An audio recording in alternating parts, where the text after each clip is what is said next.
मुफ्ती Tariq Masood special. मुफ्ती साहब अभी ख़बर आई है कि इंजीनियर अली मिर्ज़ा की एकेडमी के बाहर हमला हुआ है, जो कि पुलिस मुकाबले में हमलावर मारा गया, अल्हम्दुलिल्लाह, और एक पुलिस एहलकार ज़ख्मी है। अगर ये खबर सच्ची है तो आप इस बारे में क्या कहते हैं? ये खबर सच्ची है वाकई? ये फेक न्यूज़ तो नहीं है? सच्ची खबर है?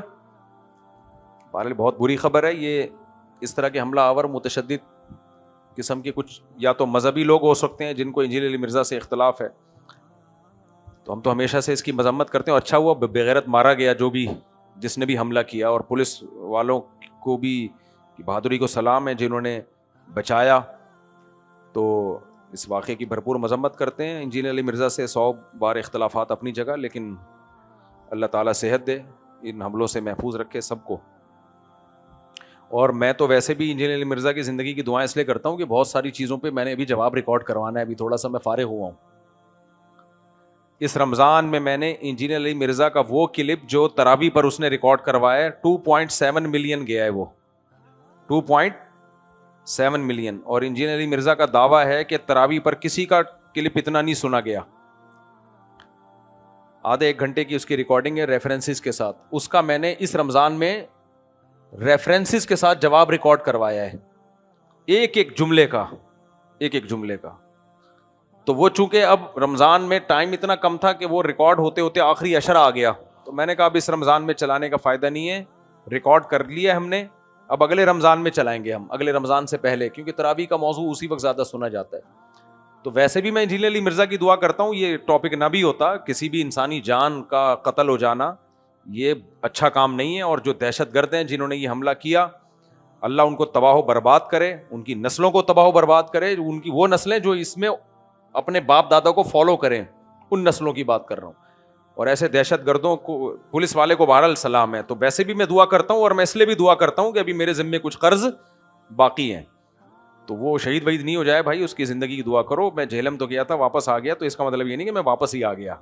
तो अभी बहुत सारी चीज़ों का मैंने इल्मी जवाब रिकॉर्ड करवाने, उसमें तरावी का एक खुला का मैंने करा दिया था, जिस पर इंजीनियर की तरफ से अब तक कोई जवाब नहीं आया है, और वो आएगा भी नहीं इंशाल्लाह। एक ही दफ़ा में ऐसा ख़ानदानी रिकॉर्ड करवा दिया पूरे रेफरेंसेस के साथ कि अब नहीं आएगा उसका जवाब।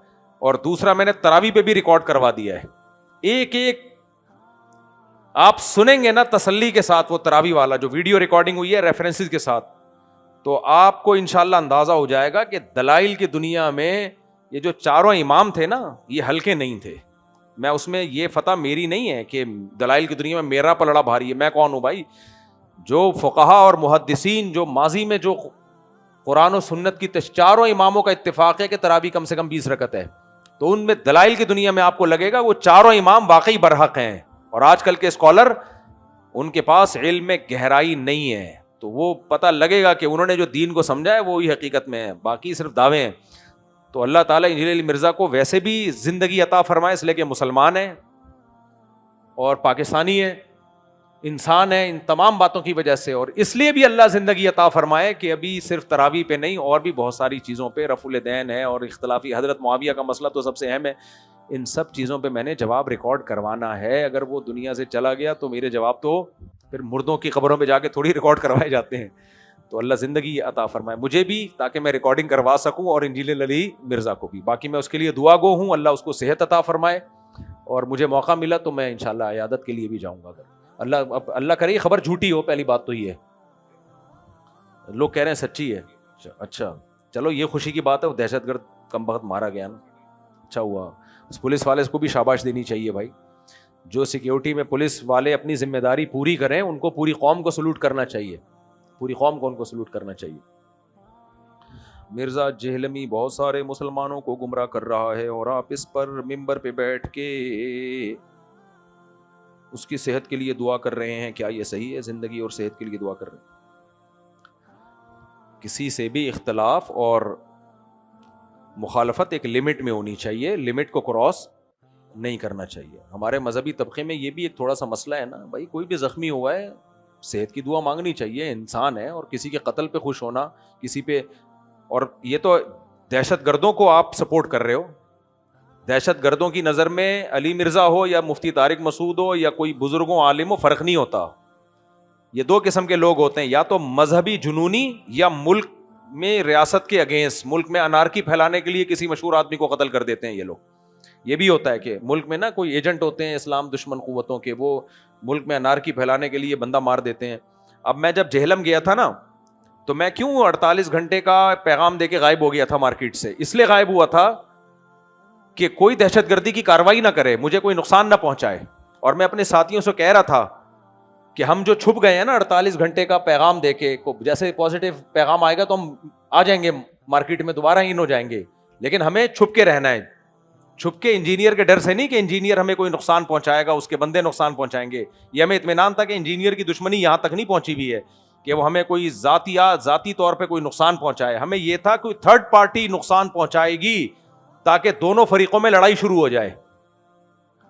خدا نہ خواستہ کوئی تھرڈ پارٹی آتی, فائرنگ کر کے چلی جاتی, میں زخمی ہوتا یا شہید ہو جاتا, تو کیا ہوتے ہمارے چاہنے والے لوگ اس کا الزام کس پہ دھر دیتے کہ اس نے مروایا ہے.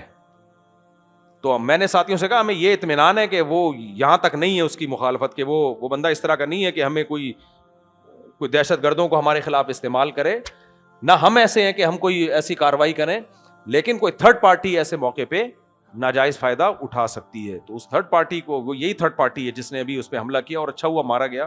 اب یہ گورنمنٹ کا کام ہے کہ وہ انویسٹیگیشن کرے کہ یہ کون سی پارٹی کے لوگ تھے, ان کو سزا دینی چاہیے. موسیٰ علیہ الصلوۃ والسلام سے آج ہم نے بخاری میں طلبہ کو یہ حدیث پڑھائی ہے. نبی صلی اللہ علیہ وسلم نے فرمایا کہ سب لوگ قیامت کے دن پیغمبروں کے پاس جائیں گے کہ آپ ہماری شفاعت کریں. تو موسیٰ علیہ السلام کے پاس جب آئیں گے نا کہ آپ ہماری سفارش کریں, تو حضرت موسیٰ پتہ ہے کیا کہیں گے؟ مجھ سے ایک انسانی جان کا قتل ہو گیا تھا. اب میں اس مقام پہ نہیں ہوں کہ اللہ کے سامنے سفارش کروں. حالانکہ موسیٰ علیہ السلام سے جس انسانی جان کا قتل ہوا تھا, نمبر 1 جان کے نہیں ہوا تھا, غیر ارادی طور پہ. نمبر 2 وہ انسانی جان غیر مسلم تھی, کافر تھا وہ. نمبر 3 فرعونی تھا, کافر بھی نہیں, ظالم جو ظلم کر رہا تھا بنی اسرائیلیوں پہ. اور نمبر 4 مظلوم کی مدد کے دوران قتل ہوا ہے, یعنی بنی اسرائیلی جو تھے ان کی مدد کر رہے تھے موسیٰ علیہ السلام. یہ چاروں باتیں اس میں پائی جاتی تھی. اس کے باوجود حضرت موسیٰ کو اس قتل پہ اتنی شدید ندامت کہ لوگ جائیں گے قیامت کے دن موسیٰ کلیم اللہ کے پاس کہ آپ ہماری سفارش کریں, اور موسیٰ علیہ السلام کہیں گے کہ مجھ سے ایک انسانی جان کا ناحق قتل ہو گیا ہے. تو انجینئر علی مرزا کیا اس فرعونی قبطی سے بھی زیادہ آپ نے اس کو برا بنا لیا ہے؟ اس سے اختلاف اپنی جگہ, میں اس کو جو اس نے صحابہ کرام کے بارے میں نازبہ کلمات کیا ان پہ ہمارا مقابلہ رہے گا. اور میں یہ بھی کہتا ہوں کہ اس پہ باقاعدہ کیس ہونا چاہیے ان چیزوں پہ, لیکن قانون کو اپنے ہاتھ میں لینے کی کوشش نہ کی جائے, دشمنیاں بڑھائی نہ جائیں, ملک اس کا متحمل نہیں ہے. ہاں علمی جواب علمی انداز سے مزہ بھی آتا ہے, آپ ملتے رہے اخلاق سے, چائے بھی پلائیں, پیئیں بھی چائیں, ہاؤ آر یو فائن, ٹش پش, پھر ایک کلپ آ جائے کہ جناب ان باتوں کا جواب دو. یہ کام جب نہیں ہوگا اور پھر ہوائی باتیں ہوتی رہیں, پھر مزہ نہیں آتا. ابھی مولانا, اب دیکھو حقیقت یہ کہ ہمارے ہاں بہت سے لوگ انجینئر مرزا کے خلاف کلپ بازی تو کر رہے تھے, گلے پھاڑ رہے تھے, لیکن وہ علمی جواب بہت کم لوگ دے رہے تھے. مولانا عمران صفدر صاحب نے کیا کام کیا ہے؟ گلے کم پھاڑے ہیں, ریفرنسز زیادہ دیے ہیں, تبھی میں ان کو پروموٹ کر رہا ہوں. وہ گلا نہیں پھاڑتے, وہ کہتے ہیں بھائی اس نے یہ کہا تو یہ بات تو نہیں ہے, تو ایسے نہیں ہے, تو ایسے, تبھی میں زیادہ ان کو پروموٹ کر رہا ہوں. گلے پھاڑنے کا دور ونس اپون اے ٹائم تھا, ابھی دلائل کی دنیا کا دور ہے. آپ کو اگر لگتی ہے کہ میری کوئی بات درست ہے تو آپ دلائل کی دنیا میں ریفرنسز کے ساتھ اس کو میڈیا پہ لے کر آئیں, دنیا پھر آپ کی بات سنے گی. اور اگر آپ کے دلائل کمزور ہیں تو اس کا مطلب آپ غلط, تو پھر مت کرو آپ. اور اگر آپ کو دلائل پیش کرنا نہیں آتے تو اس کا مطلب یہ تو آپ کے اندر فالٹ ہے نا, یہ تو پھر آپ کے اندر فالٹ ہے.